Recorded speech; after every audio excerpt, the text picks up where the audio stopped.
हाँ जी। कल हमने चर्चा की थी थोड़े से एक नामकरण को लेकर के कि राजस्थान को किन किन नामों से जाना जाता है ना। हल्का सा रिवीजन कर रहे हैं, वापस थोड़ा सा मैं प्रश्न पूछ रहा हूँ, आप जवाब दो। देखिए मुझे सबसे पहले कौन सा नाम दिया गया राजस्थान को? कौन सा? आवाज को नहरी मेरगन। मरुकांतार। कहाँ दिया गया? वाल्मीकि रामायण में। ठीक है। रावण मंदिर? मंडोर जोधपुर। विभीषण मंदिर? कैथून कोटा।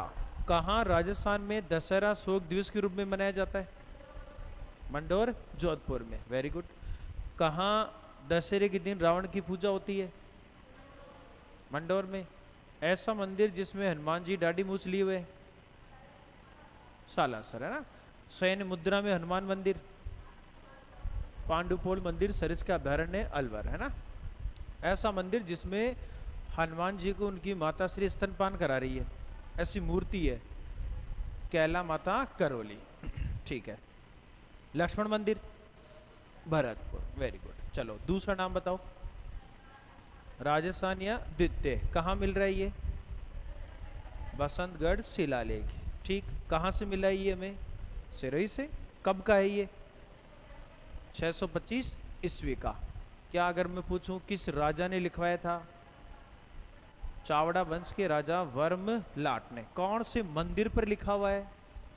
खेवल माता मंदिर शिलालेख भी इसको कहा जाता है। ठीक है। चलिए तीसरा नाम कौन सा दिया गया? राजपुताना। कब? किसने दिया? जॉर्ज थॉमस ने। ठीक है। इसका उल्लेख कौन कर रहा है? कौन सी किताब में? The military memories of George Thomas. कब लिखी किताब ये? 1805 ईस्वी में। ठीक है। अगला प्रश्न बताओ आप। राजस्थान के लिए संस्कृत भाषा के दो शब्दों का प्रयोग हुआ है, कौन कौन से? रजवाड़ा और रायथाना। ठीक है। कौन दे रहा है शब्द ये? कौन दे रहा है? Colonel James Tod. ठीक है। अगला प्रश्न बताओ आप। राजस्थान शब्द का अभिलेखीय साक्ष्य कहाँ से मिलता है? राजस्थान शब्द का प्राचीनतम अभिलेखीय साक्ष्य कहाँ से मिलता है? कहाँ से? बसंतगढ़ शिलालेख। ठीक है। अगला प्रश्न बताओ आप मुझे। राजस्थान शब्द का प्रयोग करने वाला पहला विद्वान? प्रश्न को सुनो वापस। राजस्थान शब्द का प्रयोग करने वाला पहला विद्वान? मोहम्मद नैनसी। दूसरा? वीरभान रत्नो। तीसरा? है जोधपुर महाराजा विजय सिंह। लेकिन इन तीनों ने जो राजस्थान शब्द दिया है वो किसके लिए दिया है? हाँ, सामंतवादी प्रथा के लिए दिया, ना कि किसी भौगोलिक भूभाग के लिए दिया है। अब एक भौगोलिक भूभाग के रूप में राजस्थान को राजस्थान कहने वाला विद्वान कौन? कब? 1819 29 29 ईस्वी ना। कौन सी किताब में? Annals and antiquities of Rajasthan. सही है, कोई दिक्कत नहीं। Annals and antiquities of Rajasthan कब प्रकाशित हुई? 1829। मैंने प्रश्न बताया था वर्ष 2016 में फर्स्ट ग्रेड में स्कूल लेक्चर में प्रश्न पूछा था, किस प्रसिद्ध विद्वान ने अपनी प्रसिद्ध रचना में राजस्थान शब्द का प्रयोग किया है? तो विद्वान कौन हो गया? Colonel James Tod. रचना कौन सी होगी? Annals and antiquities of Rajasthan. और किताब के लास्ट में कौन सा शब्द आ रहा है? राजस्थान। सही। एकीकरण के किस चरण में पहली बार राजस्थान शब्द जोड़ा गया? दूसरे चरण में। सही है। अच्छा, राजस्थान को विधिवत रूप से राजस्थान नाम कब दिया गया? 26 जनवरी 1950। कौन सा चरण था ये एकीकरण का? छठवां चरण। कौन सा? बना जवाब नहीं आ रहा है, क्या बात है? हैं? जो जितना जो पढ़ाए ना, चाहे कोई भी सब्जेक्ट, उसको उसी दिन कंटेस्ट करो थोड़ा सा आप, है ना। रीडिंग मत मारो, याद करने का प्रयास करो। हालांकि मैं कल भी कह के गया था, जितना आप एक्टिव रहोगे उतना ही ज़्यादा आपको लाभ मिलेगा, और ऐसे मरे की तरह रहोगे तो फिर कोई क्लास का कोई सेंस नहीं है। तो एक्टिव रहो थोड़े से। जितना आप बार बार इसको दोहराओगे उतना जल्दी और उतना ही अच्छा आपको याद होगा। इनको याद करने का दूसरा तरीका नहीं है। अगर आपके पास कोई है तो मुझे बताओ, ताकि मैं भी उसको फॉलो करूं। इनको बोलना ही पड़ेगा, हमें क्या करना पड़ेगा? बोलना पड़ेगा। और हम तो टीचर हैं, आप भी तो शिक्षक ही बनने वाले हो, तो वहां पर भी जाके बोलना ही है ना। तो इसलिए ज़्यादा अच्छी तरह बोलेंगे उतना ही जल्दी इसकी पकड़ होगी, क्योंकि अभी तो शुरुआत है, हमने कुछ पढ़ा ही नहीं। आज हम इसको मेन प्रॉपर शुरू करेंगे तो फिर वहां से समस्याएं क्रिएट होनी शुरू हो जाएगी, है ना, ऐसा है। चलिए, आज़ादी के समय राजस्थान को क्या कहा जाता था? राजपुताना, ठीक है। कितनी रियासतें थी? 19। सबसे प्राचीन मेवाड़ या फिर उदयपुर। सबसे नवीन झालावाड़। दूसरी नवीन टोंक। तीसरी नवीन धौलपुर। ठीक है, अगला बताओ आप। अगला प्रश्न आपके लिए। सबसे बड़ी रियासत? जोधपुर यानी मारवाड़। दोनों शब्द बोलो आप, है ना। सबसे छोटी रियासत? शाहपुरा। कौन सी? शाहपुरा, ठीक है। सबसे जनसंख्या में सबसे बड़ी रियासत? जयपुर। और जनसंख्या में सबसे छोटी? शाहपुरा भीलवाड़ा, ठीक है। एकमात्र मुस्लिम रियासत? टोंक। 19 में से गुहिल वंश की कितनी है? बताओ। उदयपुर, डूंगरपुर, बांसवाड़ा, प्रतापगढ़, साबरा। राठौड़ कितने? 3। बताओ। जोधपुर, बीकानेर और किशनगढ़। कछवा कितने? बताओ। जयपुर और अलवर। चौहान कितने? बताओ। शाबाश। सिरोही, कोटा, बूंदी और झालावाड़। जाट कितने? जाट एक है? 2। कौन कौन? हाँ, भरतपुर और धौलपुर। Very good. अब बताओ, भाटी कितने? 1। जैसलमेर। और यादव कितने? 1। कौन? करौली, ठीक। और मुस्लिम रियासत कौन सी? टोंक। देसी ठिकाने कितने? 3। बताओ कौन कौन है? लावा, नेमराना और कुशलगढ़, ठीक है। एकमात्र अंग्रेज शासित प्रदेश कौन सा? अजमेर मेरवाड़ा। कौन सा? ठीक, ये अजमेर मेरवाड़ा भी मैंने कल बताया था लास्ट में जाते समय। लास्ट जो एग्जाम हुआ था 13 मार्च को, कौन सा? राजस्थान हाई कोर्ट एलडीसी, उसमें भी प्रश्न पूछा था। और एक मैंने बताया था राजस्थान शब्द पूछा था। राजस्थान शब्द का प्रयोग किसने किया था? किसने किया था? कर्नल जेम्स टोड ने। किसने? कर्नल जेम्स टोड ने। यहाँ तक कोई दिक्कत है? नहीं। अब हम थोड़े से 2-4 पॉइंट है ना कर्नल जेम्स टोड के लिख रहे हैं। किसके? कर्नल जेम्स टोड के, जो हमसे अक्सर कई बार घुमा करके पूछ लिए जाते हैं, ठीक है। तो आप एक पॉइंट लिख दो, उसी में आगे Colonel James Tod. Colonel James Tod, ज़्यादा नहीं लिखेंगे, नॉर्मल 2-4 पॉइंट है ना जो अपने एग्जाम की दृष्टि से इतनी महत्वपूर्ण है, वो थोड़े से हम लिख लेते हैं। Colonel James Tod, Colonel James Tod, उसी में आगे कर देना, ठीक।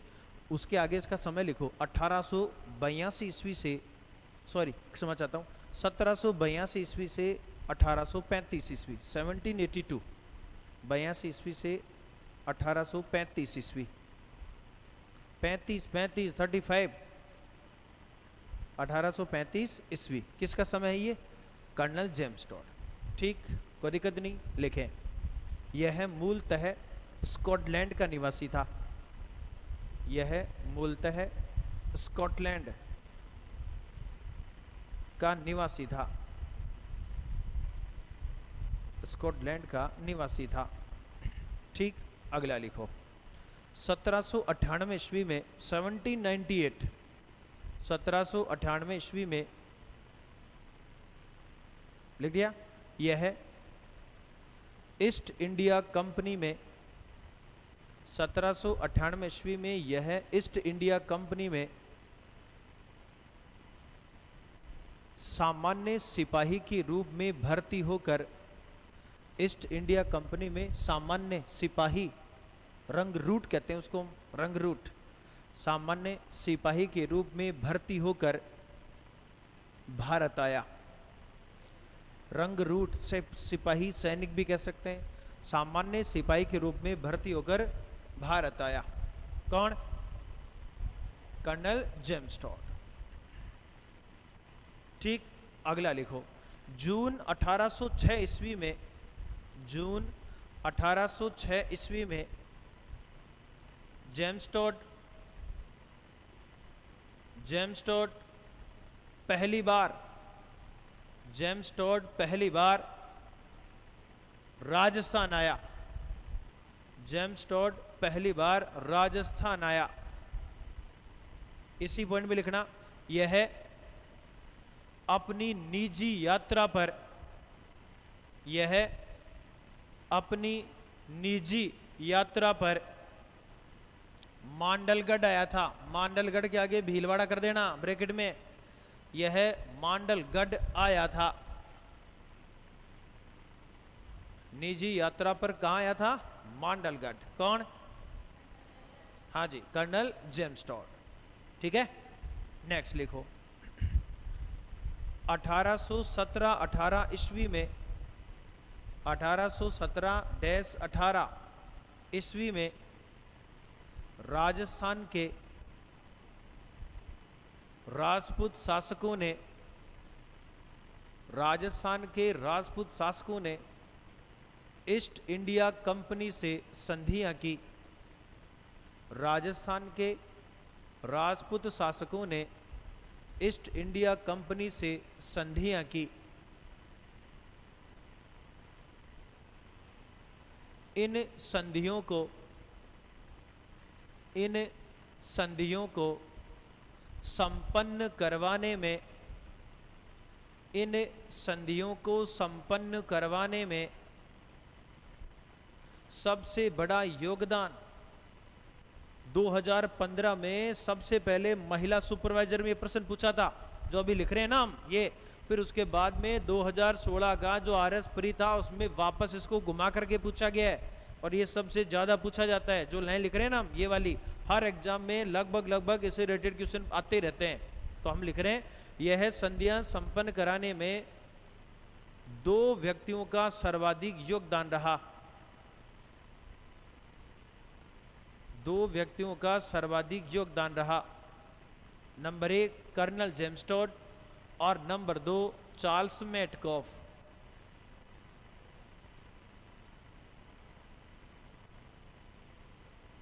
नंबर 1 है चार्ल्स कर्नल जेम्स टॉड, दूसरा है चार्ल्स मेटकॉफ।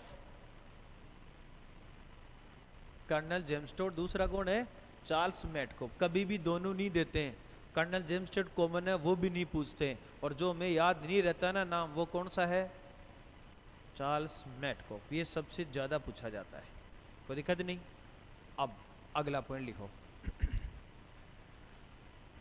1817 ईस्वी में कर्नल जेम्स टॉड को दक्षिणी पश्चिमी राजपुताना रेजिडेंसी, दक्षिणी पश्चिमी राजपुताना रेजिडेंसी, दक्षिणी पश्चिमी राजपुताना रेजिडेंसी और हाड़ौती, कोटा, बूंदी, बारा, झालावाड़, हाड़ौती का ब्रिटिश रेजिडेंट बनाकर, का ब्रिटिश रेजिडेंट, मैं लिखूं क्या? ब्रिटिश रेजिडेंट बनाकर उदयपुर नियुक्त किया गया। उदयपुर नियुक्त किया गया। उदयपुर नियुक्त किया गया। किसको? कर्नल जेम्स टॉड को। ईस्ट इंडिया कंपनी ने। और कौन करेगी? अगला लिखो, अगला लिखो। भीलवाड़ा जिले के मांडलगढ़ निवासी, भीलवाड़ा जिले के मांडलगढ़ निवासी जैन यति ज्ञानचंद्र, जैन यति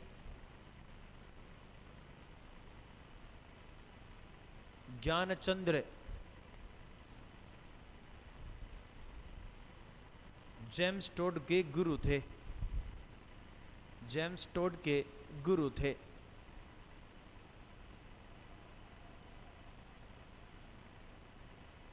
ठीक, कोई दिक्कत नहीं। अगला पॉइंट लिखो। जेम्स टॉड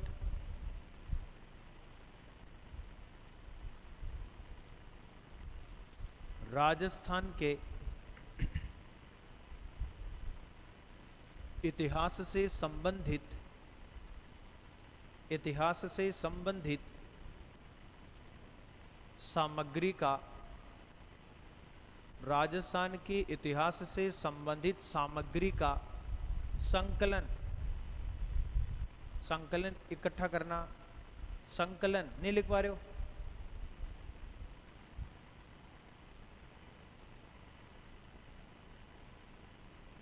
इतिहास से संबंधित सामग्री का संकलन करने के लिए घोड़े पर बैठकर यात्राएं करता था, घोड़े पर बैठकर यात्राएं करता था। अतः इसे घोड़े वाला बाबा कहा गया, घोड़े वाला बाबा कहा गया।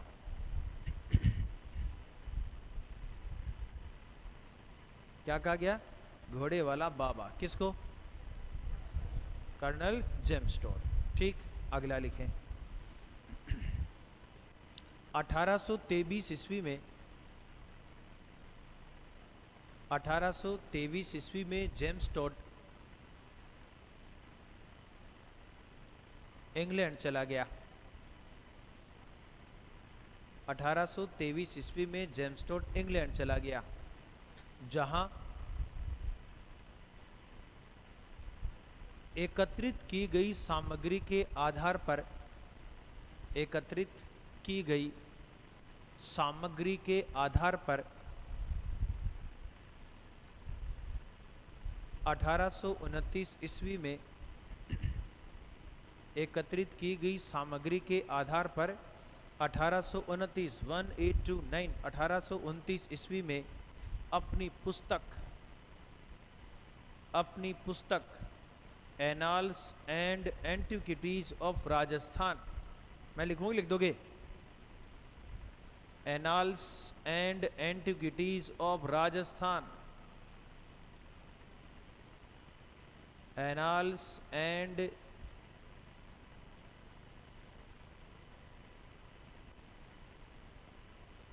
एंटिक्विटीज ऑफ राजस्थान का प्रथम भाग प्रकाशित किया। Annals and antiquities of Rajasthan का प्रथम भाग प्रकाशित किया।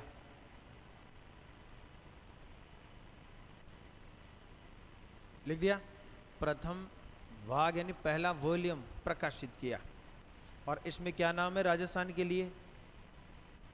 रायथाना, रजवाड़ा और राजस्थान, दो सब लिखे थे ना संस्कृत भाषा के, रायथाना और रजवाड़ा। वो भी कौन सी किताब में? इसी में। और राजस्थान तो है ही है, क्योंकि लास्ट में देखो, किताब के लास्ट में कौन सा शब्द आ रहा है? राजस्थान। कौन सा? राजस्थान। ठीक, अगला पॉइंट लिखे। एनाल्स का दूसरा भाग या दूसरा वॉल्यूम, एनाल्स का दूसरा भाग 1832 ईस्वी में the central and western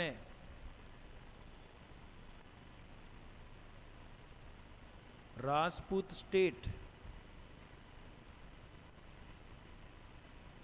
of India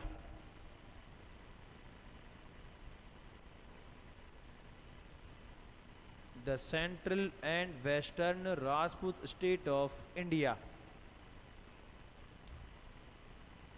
नाम से प्रकाशित हुआ। The central and western Rajput state of India नाम से प्रकाशित हुआ। ठीक, कोई दिक्कत नहीं। अगला पॉइंट लिखें। जेम्स टोड की दूसरी किताब, जेम्स टोड की दूसरी किताब ट्रेवल्स इन वेस्टर्न इंडिया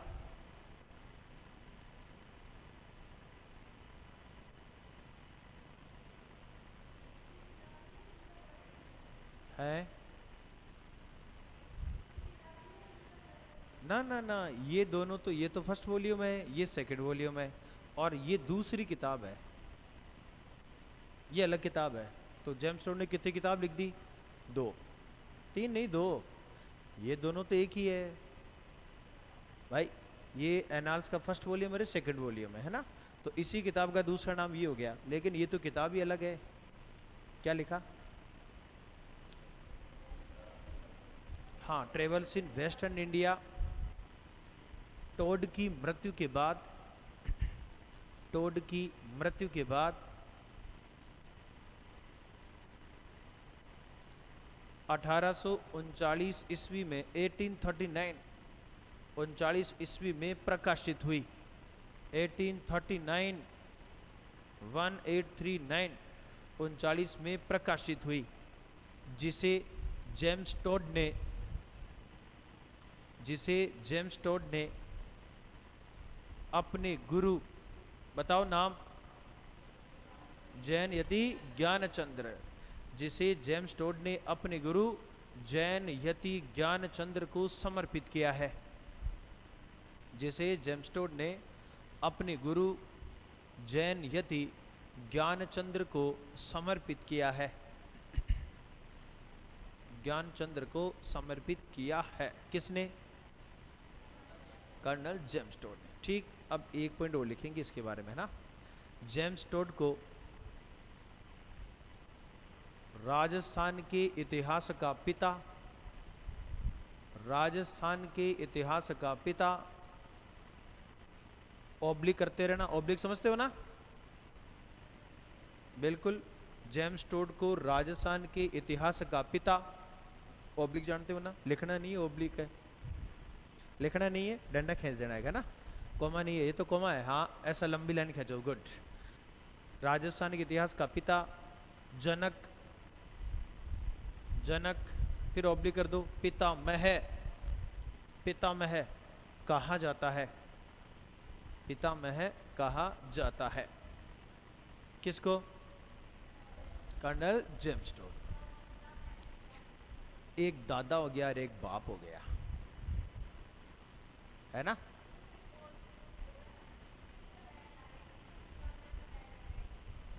वो शब्दों का फेर है और कुछ नहीं है भाई। दादा आ जाए तो भी यही है, पिता आ जाए तो भी यही है, और लेना वेना कुछ नहीं है। तो इसलिए शब्द है। जैसे एक होता है संस्थापक, है ना, एक होता है आदि पुरुष, एक होता है मूल पुरुष। तीनों चीजें इक्वल है। जो भी व्यक्ति जिस वंश का स्थापना करेगा वो उसका संस्थापक हो गया। जिस वंश का पहला ज्ञात व्यक्ति होता है, जिससे उस वंश को हम प्रारंभ मानते हैं, है ना, तो उस व्यक्ति को हम आदि पुरुष कहते हैं। क्या कहते हैं? आदि पुरुष, क्योंकि वहां से वो वंश प्रारंभ हुआ है और वही उस वंश का पहला व्यक्ति है, इसलिए उसको हम मूल पुरुष कह रहे हैं।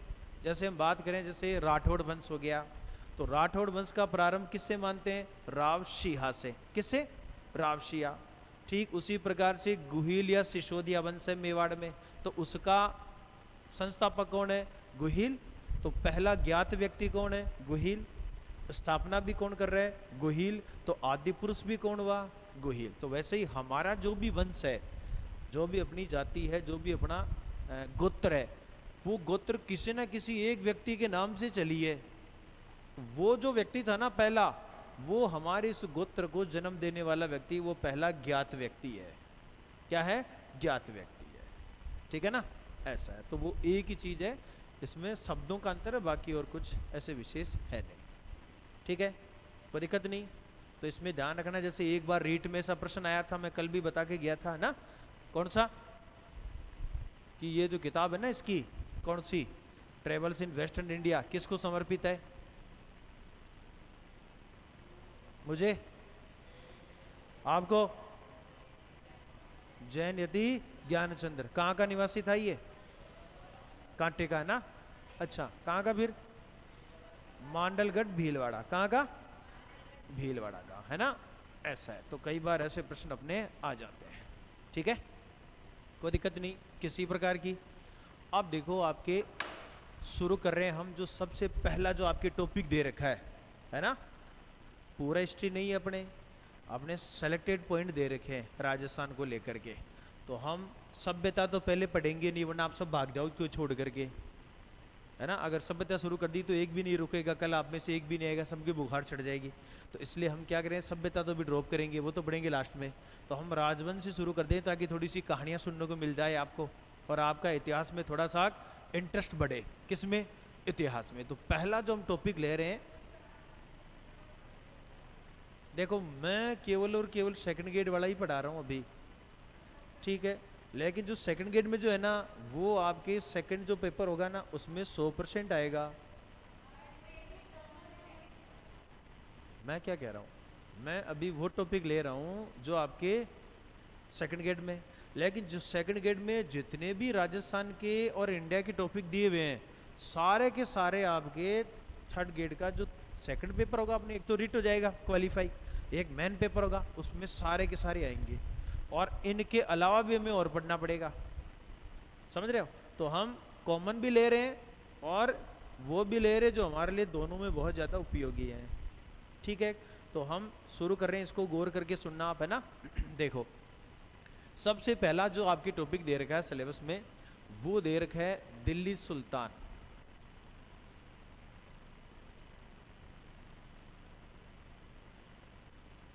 और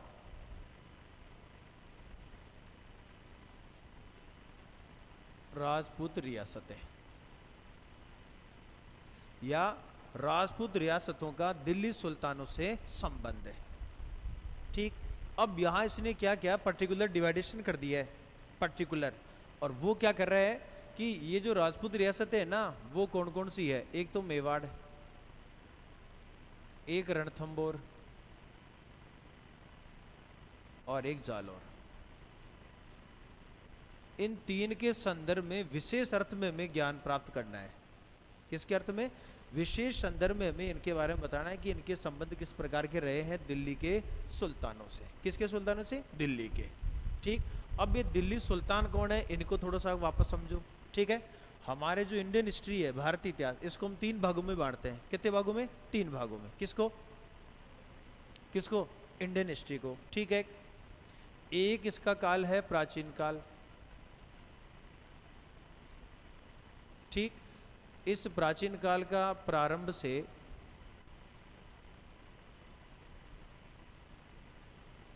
1206 ईस्वी तक है। कब से कब तक है? प्रारंभ से लेकर के 1206 ईस्वी तक। कौन सा काल है? प्राचीन काल। फिर आ जाता है अपने मध्यकाल। मध्यकाल में 1206 ईस्वी से लेकर के और 1707 यानी औरंगजेब की मृत्यु तक। किसकी मृत्यु तक? औरंगजेब। ये क्या आ जाता है? मध्यकाल। इसके बाद में आ जाता है आधुनिक भारत।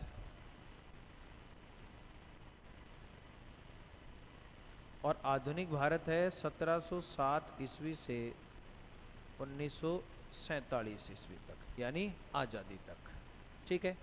कोई दिक्कत नहीं किसी प्रकार की। अब इस मध्यकाल को 2 भागों में डिवाइड करते हैं हम। कितने भागों में? 2 भागों में। किसको? इस मध्यकाल को 2 भागों में डिवाइड कर रहे हैं। एक है दिल्ली सल्तनत काल,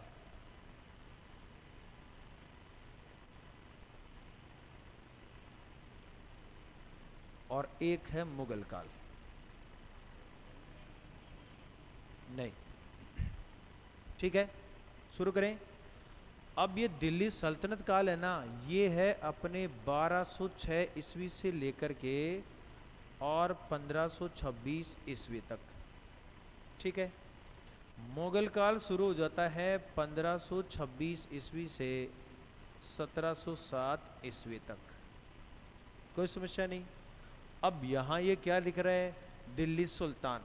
तो दिल्ली सुल्तान कौन से काल में आएंगे? दिल्ली सल्तनत काल में आएंगे। कौन से काल में? दिल्ली सल्तनत काल में, ठीक है। फिर दूसरा काल कौन सा आ जाता है? मुगल काल। इसका फिर अलग से इसने टॉपिक दे रखा है। किसमें? ग्रेड में। ये अलग है अपने, ठीक है, कि मुगल काल में किन किन राजपूतों ने किन किन क्षेत्रों में कहाँ कहाँ सेवाएं दी। जैसे बाबर ने पानीपत का युद्ध लड़ा। कौन सा युद्ध? पानीपत, 1526 में। और दिल्ली का अंतिम सुल्तान इब्राहिम लोदी वीर गति को प्राप्त हो गया युद्ध के अंदर। तो पानीपत विजय से लेकर के औरंगजेब की मृत्यु तक ये पूरा मुगल काल है, जिसमें अपने बाबर आ गया, हुमायूं आ गया, फिर बीच में 15 साल के लिए शेर शाह सूरी और उसके पुत्र आ जाते हैं, फिर वापस अकबर आ जाता है, फिर जहांगीर, फिर शाहजहां, फिर उसका छोरा औरंगजेब। तो ये पूरा का पूरा काल कौन सा आ जाता है? मुगल काल। ठीक, अभी अपने जो पहला टॉपिक लिया है केवल ये लिया है कि इन दिल्ली सुल्तानों का राजस्थान की राजपूत रियासतों से किस प्रकार का संबंध रहा था। कोई दिक्कत नहीं है, चलो आगे शुरू करें ना। तो आपको समझना जरूरी है। अब यहां इसने क्या किया, सभी राजपूत रियासतों का नहीं लिखा है, मूल संदर्भ लिखा है मेवाड़ यानी उदयपुर रियासत, रणथंबोर चौहान है, जालोर भी चौहान है। जबकि हमने इनको वहां नहीं लिखा है। अगर आपने गौर करके देखा तो जो 19 लिखी थी ना, वहां ना तो रणथंबोर का उल्लेख है ना जालोर का उल्लेख है। वो आजादी के समय रियासतें नहीं है, क्योंकि रणथंबोर उस समय सवाई माधोपुर कहलाता है, जयपुर रियासत में है। जालोर जोधपुर रियासत में है। कौन सी रियासत में? जोधपुर रियासत। लेकिन किसी समय इनका बहुत ज्यादा वर्चस्व था, तो वो वर्चस्व काल हमें पढ़ना है और इनका वर्चस्व किस प्रकार से समाप्त हुआ और किस प्रकार से यहाँ मुसलमानों का अधिकार हुआ, मुस्लिम सुल्तानों का, उसी के बारे में हमें थोड़ा सा चर्चा करनी है। ठीक है, समझे क्या कुछ मैंने कहा वो, या ऊपर से स्नीक होकर के बाहर चला गया? ठीक है, तो हम केवल अभी ये ले रहे हैं केवल ये कि दिल्ली सल्तनत काल जो था ना, इस दिल्ली सल्तनत काल में दिल्ली के सुल्तानों का राजस्थान की राजपूत रियासतों से किस प्रकार के संबंध रहे हैं, और उनमें भी पर्टिकुलर 3 ही रियासतें पढ़नी है। कौन कौन सी? मेवाड़, रणथंबोर और जालौर। कौन कौन सी? मेवाड़, रणथंबोर और जालौर, पर्टिकुलर 3 पढ़नी है। ठीक है, कोई दिक्कत नहीं। चलिए, अब हम सबसे पहले मेवाड़ का उल्लेख कर रहे हैं। किसका? मेवाड़ का।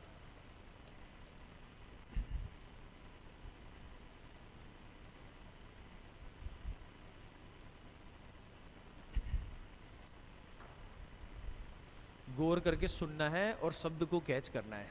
हम पढ़ रहे हैं मेवाड़, और इसी को हम नाम दे रहे हैं उदयपुर रियासत।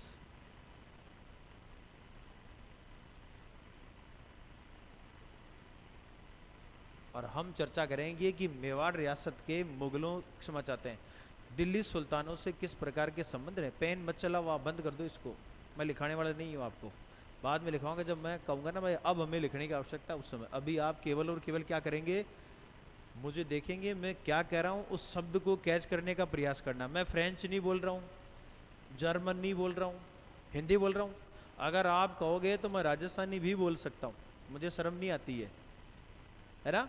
अभी जैसे जनगणना चल रही है, देखा क्या आपने? जनगणना चल रही है ना, नहीं चल रही? इस जनगणना में अपनी मातृभाषा हिंदी मत लिखाना, राजस्थानी लिखवानी है। क्या लिखवानी है? राजस्थानी। घर वालों को फोन करके बोलनी भी ये बात।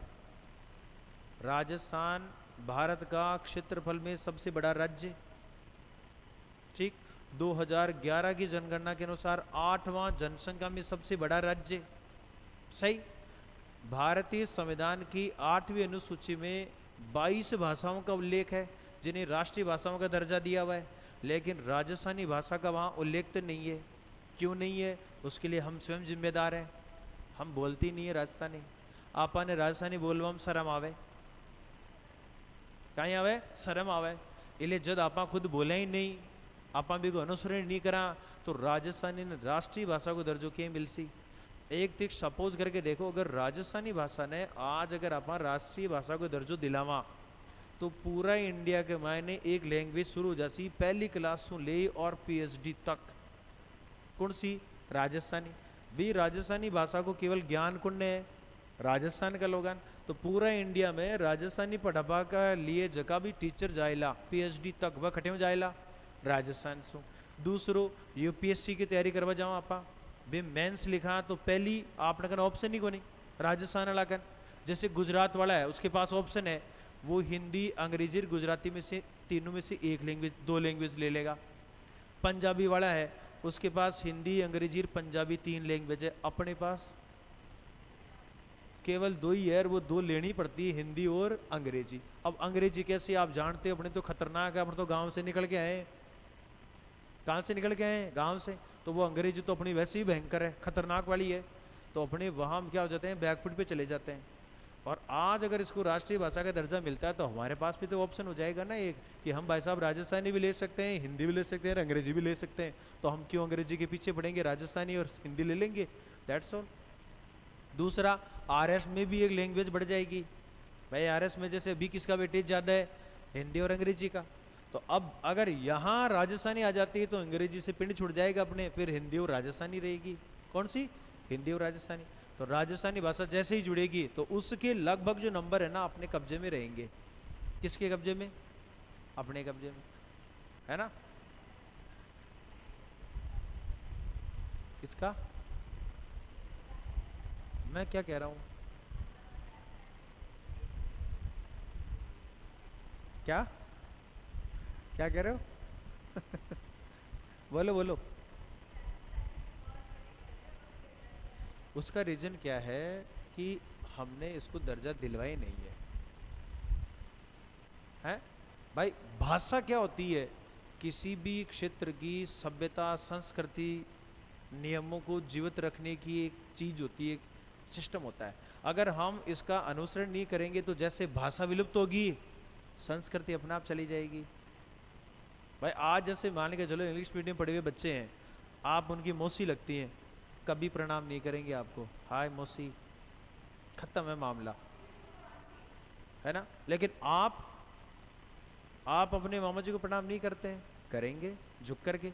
तो संस्कार और संस्कृति क्या हुई, जैसे ही भाषा खत्म हुई संस्कार भी खत्म हो गए, संस्कृति भी क्या होगी, विलुप्त हो गई है। आज अगर हमें प्योर कल्चर देखना है शादी का, कहाँ मिलेगा, गांव में, कहाँ, गांव में वो बांध बैठना, बिंदोरी निकालना, यहाँ पता तो नहीं चलता पड़ोसी को भाई कल शादी है, पता है क्या है, घर पे लोग होता है ना, लाइटें टंगा देते हैं कि साहब ये कहाँ गए शादी वाले साहब, वहाँ हो रहे, फेरे भी आजकल वहीं करवा देते हैं। जबकि अपने गांव में नियम होता है भाई, जो को भी अपा मकान बनावा तो भी मकान की थड़ी भी कुंवारी नहीं रहनी चाहिए, क्या नहीं रहनी चाहिए, थड़ी कुंवारी नहीं रहनी चाहिए, बड़े एक बार तो बेटी को ब्याह उमड़ना चाहिए।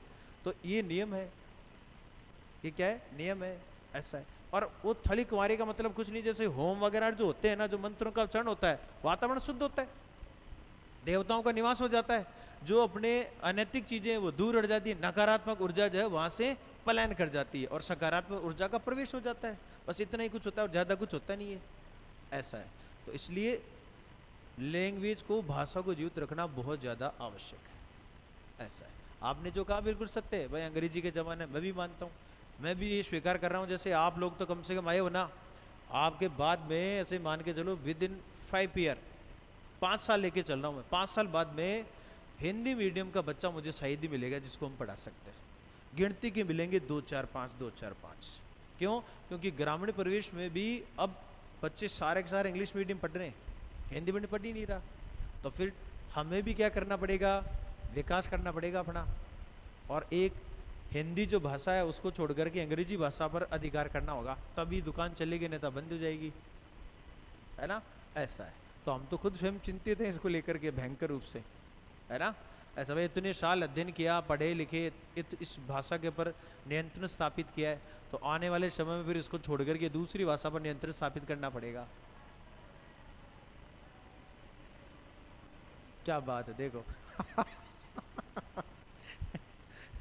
चलिए, तो इसलिए हमें भाषा का ज्ञान रखना अनिवार्य है ना, ठीक है। तो मेवाड़ कहें चाहे उदयपुर रियासत के, एक ही बात है, ठीक है। तो आप लिखना मत कुछ भी, है ना, देखो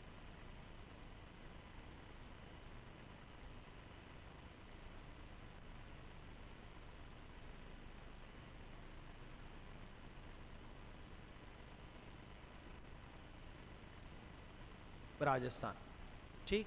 हम पहले चर्चा कर चुके हैं कि राजस्थान में गुहिल वंश की 5 रियासतें हैं, कितनी रियासतें, 5, इनमें से एक रियासत थी मेवाड़। आज़ादी के समय इसकी राजधानी उदयपुर है, इसलिए इसको हम क्या नाम दे रहे हैं, उदयपुर रियासत। कौन सी रियासत, उदयपुर रियासत, सही है। इस उदयपुर रियासत में 4 जिले हैं, एक उदयपुर है, एक राजसमंद है, एक भीलवाड़ा है और एक चित्तौड़गढ़ है। तो इन 4 जिलों का जो भूभाग है वो क्या कहलाता है, मेवाड़ कहलाता है। पहली चीज, मेवाड़ राजस्थान के किस भाग में है? दक्षिणी भाग में। कौन से भाग में? दक्षिणी भाग। राजस्थान के कितने जिले मेवाड़ रियासत में है? 4 जिले, उदयपुर, राजसमंद, चित्तौड़गढ़, भीलवाड़ा। कौन कौन है? उदयपुर, राजसमंद, चित्तौड़गढ़ और भीलवाड़ा। वापस प्रश्न पूछ रहा हूँ, कौन सी रियासत पढ़ रहे हैं? मेवाड़। राजस्थान के किस भाग में थी? कौन सा भाग? कितने जिले थे बताएं, देखिए आप। उदयपुर, राजसमंद, भीलवाड़ा और चित्तौड़गढ़। यहां तक कोई समस्या है? नहीं है। चलिए अब प्रश्न आता है कि इस क्षेत्र का प्राचीन नाम क्या था जिसे हम आज मेवाड़ कह रहे हैं? तो इसके प्राचीन नाम हमें मिलते हैं 3। पहला इसका प्राचीन नाम मिलता है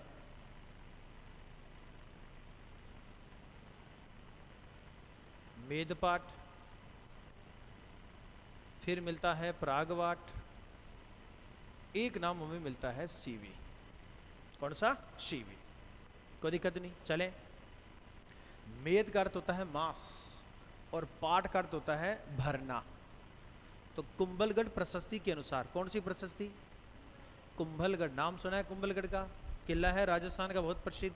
यहाँ महाराणा कुंभा ने 1460 ईस्वी में एक प्रशस्ति लिखवाई थी, एक अभिलेख लिखवाया था, और इसी अभिलेख को हम कहते हैं कुंभलगढ़ प्रशस्ति। तो कुंभलगढ़ प्रशस्ति ये कहती है कि मेवाड़ के शासक बापा रावल ने अपने विरोधियों को समाप्त करके उनके मांस से पूरे की पूरी मेवाड़ की जमीन को भर दिया था, पाट दिया था, भर दिया था गड्ढों को। किनसे? विरोधियों के मांस से। इसलिए इसको कहा गया मेदपाट। क्या कहा गया? मेदपाट। एक चीज। दूसरा शब्द कौन सा है? प्रागवाट। प्राग का अर्थ होता है प्राचीन, वाट का अर्थ होता है क्षेत्र। तो एक पुराना क्षेत्र है, इसलिए इसको हम क्या कह रहे हैं? प्रागवाट। 2 चीज होगी। कहते हैं कि यहां प्राचीन काल में शिवी जाति का अधिकार था। कौन सी जाति? शिवी जाति। और शिवी जाति का अधिकार होने के कारण इसको हम क्या कह रहे हैं? शिवी कह रहे हैं। ठीक। एक तर्क और दिया जाता है कि शायद यहां मेद या मेर जाति का अधिकार था। कौन सी जाति? मेद या मेर जाति का यहां अधिकार था, जिसके कारण इसको मेद पाट भी कहा गया था। तो मैंने 2 व्याख्या की है, एक कुंभलगढ़ प्रशस्ति के अनुसार और दूसरी साहित्य के अनुसार। ठीक है, तो 3 नाम हो जाते हैं। कितने? 3 नाम। मेदपाट, प्रागवाट, शिवी। किसके प्राचीन नाम है? मेवाड़ के। किसके? ठीक। कहते हैं कि शिवी की राजधानी है ना, वो मध्यमिका है, और इसी मध्यमिका को नगरी कहते हैं हम। क्या कहते हैं? नगरी। और मध्यमिका या नगरी आज कहलाती है चित्तौड़। तो हमें यहां 2 चीजों का ध्यान रखना है। अगर हमें मेवाड़ के प्राचीन नाम पूछे तो मेदपाट, प्रागवाट, शिवी बताना है, और अगर हमें चित्तौड़ का नाम पूछ ले तो मध्यमिका या नगरी बताना है। 2 चीज होगी। अगली चीज, अगर नगरी पूछे तब तो कौन होगा? चित्तौड़। और अगर हमें नगर पूछ ले, क्या पूछ ले? नगर, तब क्या हो जाएगा? टोंक। क्या हो जाएगा? टोंक। तो नगरी तो किसका प्राचीन नाम है? चित्तौड़ का। और नगर किसका प्राचीन नाम है? किसका? टोंक का। कोई दिक्कत नहीं। बताओ, मेवाड़ राजस्थान के किस भाग में थी? कौन सा भाग? दक्षिणी भाग। कितने जिले बताओ? कौन कौन से? भीलवाड़ा और चित्तौड़गढ़। कोई समस्या नहीं, चलें आगे। इसके प्राचीन नाम बताएं, देखिए आप। मेदपाट, प्रागवाट और शिवी। वापस बोलो, वापस बोलो। क्या नाम है? पाट, प्रागवाट, शिवी। शिवी की राजधानी कौन है? मध्यमिका या नगरी। ये किसको कहते हैं? किसको? चित्तौड़ को। ठीक। अगर नगरी पूछ ले तो, और नगर पूछ ले तो, अब बताओ, देखिए आप, राजस्थान के किस भाग में थी? कौन सा भाग? दक्षिणी भाग। प्राचीन नाम बताओ इसके, बोलो। शिवी। ठीक। शिवी की राजधानी मध्यमिका या नगरी किससे कहते हैं? चित्तौड़ को। नगर पूछ ले तो नगर, नगर, नगर टोंक, और नगरी पूछे तो चित्तौड़। कोई समस्या नहीं, चलें आगे। अब प्रश्न आया, इस मेवाड़ में किस राजवंश का शासन है? गुहिल वंश का। किसका? तो यहां का राजवंश कौन सा हो जाता है? कौन सा हो जाता है? गुहिल। इसी गुहिल की 24 शाखाएं हैं। कितनी शाखा है? 24। और 24 में से जो पहली शाखा है ना, शाखा जानते हो, खाप शाखा, वो पहली शाखा सिसोदिया है, इसलिए इसको हम सिसोदिया वंश भी कह सकते हैं। कौन सा वंश कह सकते हैं? सिसोदिया वंश। तो गुहिल को या सिसोदिया को एक ही है। ये दोनों दो अलग अलग राजवंश नहीं है, ये ध्यान रखना है। दो अलग अलग राजवंश नहीं है, एक ही वंश है। कौन सा है? गुहिल। और बाद में इस वंश को आगे जाकर के नाम क्या दे देंगे हम? सिसोदिया वंश। हुआ क्या, जब अलाउद्दीन खिलजी ने चित्तौड़ पर अटैक किया और रावल रतन सिंह वीरगति को प्राप्त हो गए, तो उसके बाद में अलाउद्दीन खिलजी के अधिकारियों को पराजित करके, उन्हें समाप्त करके 1326 ईस्वी में सिसोदा गांव के एक व्यक्ति ने अधिकार कर लिया, जिसका नाम था राणा हमीर सिसोदा।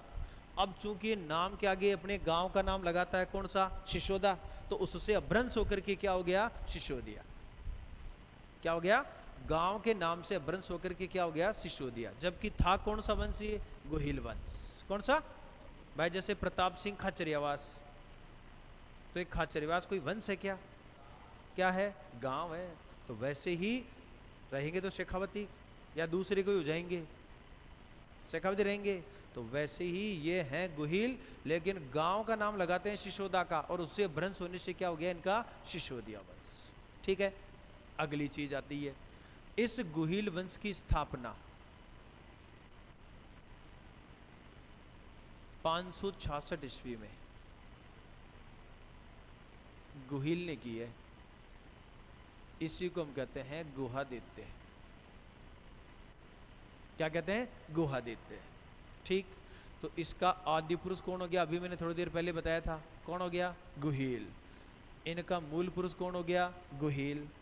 इनका संस्थापक कौन है? गुहिल। एक ही चीज को हम कितनी बार बोल रहे हैं? 3 बार। इस वंश का पहला ज्ञात पुरुष कौन है, जिसके बारे में हमें एक जानकारी प्राप्त होती है कि यहां से लोग प्रारंभ हो रहे हैं? गुहिल। कौन है? गुहिल है। किस वंश के? गुहिल वंश के। कौन से वंश के? गुहिल वंश के। ठीक, फिर प्रश्न हमसे पूछ लेता है इसकी राजधानी कौन रही होगी? तो हमें ध्यान रखना है, गुहिल की राजधानी थी नागदा, और नागदा राजस्थान के उदयपुर जिले में स्थित है। कौन से जिले में? उदयपुर जिले में। कौन है उदयपुर जिले में? नागदा। किसकी राजधानी है ये? गुहिल की। किसकी? गुहिल की। 2 चीज होगी, अब तीसरी चीज की ओर बढ़ रहे हैं। प्रश्न आया, इनका जो वंश चिन्ह है ना गुहिलों का, वो क्या है? वंश चिन्ह क्या है? तो इनके वंश चिन्ह में देखो क्या क्या आता है। इनका वंश चिन्ह इस प्रकार से बना हुआ है, ऐसे ऐसे बना हुआ है इनका वंश चिन्ह। ठीक है, सबसे ऊपर ही ऊपर है एकलिंगनाथ जी, याद रखना। कौन है? एकलिंगनाथ जी। कौन है? एकलिंगनाथ जी। कौन है? एकलिंगनाथ जी।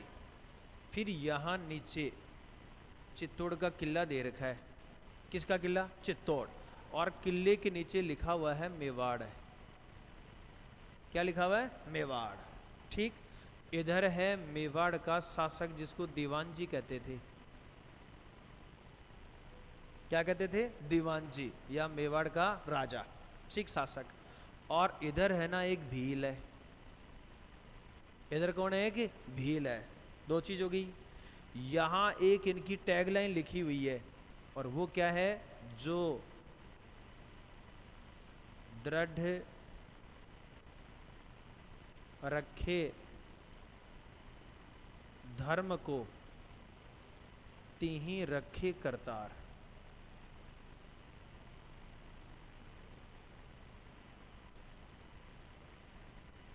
तो ये क्या है? इनकी टैगलाइन है। जैसे राठौड़ों की बात करें तो राठौड़ों की टैगलाइन होती थी रणबंका राठौड़। क्या होती थी? रणबंका राठौड़। वैसे गुहिलों की टैगलाइन क्या थी? जो दृढ़ रखे धर्म को तिहीं रखे करतार। जो अपने धर्म पर जीवित रहता है, जो अपने धर्म पर दृढ़ है, ईश्वर उसी के साथ है। ये क्या होगी इनकी टैगलाइन? किनकी? गुहिलों की। किनकी? गुहिलों की। ठीक, शासक चेंज होता रहेगा, जब मरेगा तो नया शासक बनेगा, लेकिन ये भील चेंज नहीं होगा कभी भी, ये एक ही रहेगा। इस भील का नाम था पुंजा भील। क्या नाम था? पुंजा भील। महाराणा प्रताप ने हल्दी घाटी युद्ध से पूर्व इस पुंजा भील को 2 सम्मान दिए थे। पहला, इसे राणा की उपाधि दी। कौन सी उपाधि दी? राणा की। किसको? पुंजा को। दूसरा, नियम बनाया कि आज से मेवाड़ के राज्य के चिन्ह में पुंजा भील का चित्र ही अंकित होगा। तो तभी से परंपरा रही है कि मेवाड़ के जो वंश चिन्ह है उस वंश चिन्ह में किसकी मूर्ति अंकित होती थी? किसकी? है? पुंजा भील की। किसकी?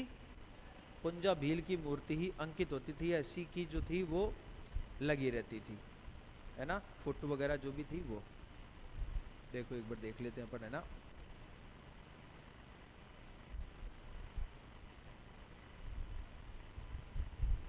देखो गौर करके देखो, इसमें ज्यादा दिखेगा नहीं आपको।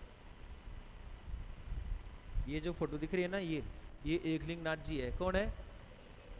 इधर देखोगे ये मेवाड़ का शासक है, ठीक है। ये चित्तौड़ का किला है, यहाँ देखो क्या लिखा हुआ है? मेवाड़। इधर कौन है? एक भील है। कौन है? भील। ये भील कौन रहेगा?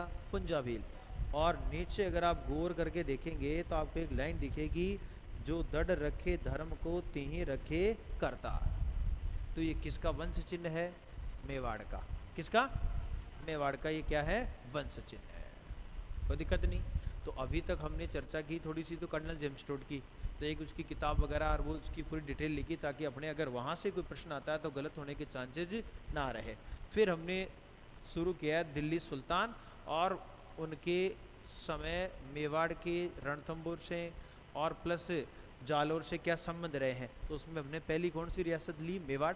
केवल हम अब इसकी सामान्य जानकारी ले रहे हैं कि मेवाड़ आखिर था कौन, कौन कौन से जिले थे, राजस्थान के किस भाग में थी, यहाँ पर वंश कौन सा था, है ना, उस वंश की स्थापना कब हुई और किसने की, राजधानी कौन है और इनका वंश चिन्ह क्या है। अब इसमें 2 चीज और ध्यान रख लेना है। गुहिलों की कुलदेवी है बाण माता। कुलदेवी कौन है? किनकी? गुहिल या फिर सिसोदिया की, है ना। कुलदेवी कौन है? बाण माता। कौन सी माता? बाण माता। एक इनका आराध्य देव वो एकलिंग नाथ जी है। कौन है? एकलिंग नाथ जी, ठीक है। मेवाड़ का वास्तविक शासक एकलिंग नाथ जी था और एकलिंग नाथ जी के नाम से ही मेवाड़ के राज के आदेश जारी होते थे। सबसे ऊपर अभी हमने देखा फोटो किसकी है? एकलिंग नाथ जी की। और मेवाड़ के जो महाराणा होते थे ना, शासक है, वो कभी भी राजा की उपाधि नहीं लेते हैं, क्योंकि राजा वास्तव में है कौन? एकलिंग नाथ जी है। इसलिए इनको दीवान जी कहा जाता था। क्या कहा जाता था? दीवान जी। किसको? किसको? मेवाड़ के शासक को। किसको? के शासक। इसलिए मेवाड़ के शासक पहले तो उपाधि लेंगे रावल की और फिर उपाधि लेंगे महाराणा की। किसकी? महाराणा की। और इनको मेवाड़ में क्या कहते थे हम? केवल और केवल दीवान जी कहते थे। क्या कहते थे? दीवान जी। दीवान जी का मतलब कौन है? मेवाड़ का शासक, ठीक। और तीसरी चीज, मेवाड़ के जितने भी राज के आदेश हैं वो सारे के सारे राजा के नाम से जारी होंगे। अब राजा कौन है? मेवाड़ का वास्तविक शासक कौन है? एकलिंग नाथ जी। तो सारे के सारे जितने भी राजकीय आदेश हैं वो भी जारी कौन करेगा? एकलिंग नाथ जी जारी करेगा। कौन जारी करेगा? एकलिंग नाथ जी। अब मान लो आपको कहीं जाना है तो राजा से अनुमति लेके जाओगे, ऐसे चले जाओगे? तो राजा कौन है? तो उनसे अनुमति लोगे। तो उनसे अनुमति लेने की परंपरा को कहा जाता था आशक का लेना। क्या लेना? आशक का लेना। क्या लेना? आशंका नहीं, आशक का लेना। क्या लेना? आशक का लेना। यानी मेवाड़ महाराणा द्वारा राजधानी छोड़ने से पूर्व एकलिंग नाथ जी के सामने उपस्थित होकर के उनसे अनुमति लेने की परंपरा कि साहब हम किसी अति विशिष्ट कार्य से राजधानी से कहीं दूसरी जगह जा रहे हैं तो आप हमें अनुमति जाने की प्रदान कीजिए। इसी परंपरा को क्या कहते हैं हम? आशक का लेना। जैसे हम भी घर से यहाँ आते हैं तो घर से यहाँ आने से पूर्व हम क्या करते हैं? अनुमति लेते हैं। किससे? पिताश्री वो आगे ड्यूटी गए तो माताश्री, अपने बड़े भाई साहब हैं, और मेरे जैसे मैडम से। तो इस प्रकार अनुमति हो तो लेनी पड़ती है। तो उसी को हम क्या कहते हैं? आशक का लेना। क्या लेना? आशक का, ठीक है। तो आज हम इसको यह विराम देंगे। टू बी कंटिन्यू, ठीक है।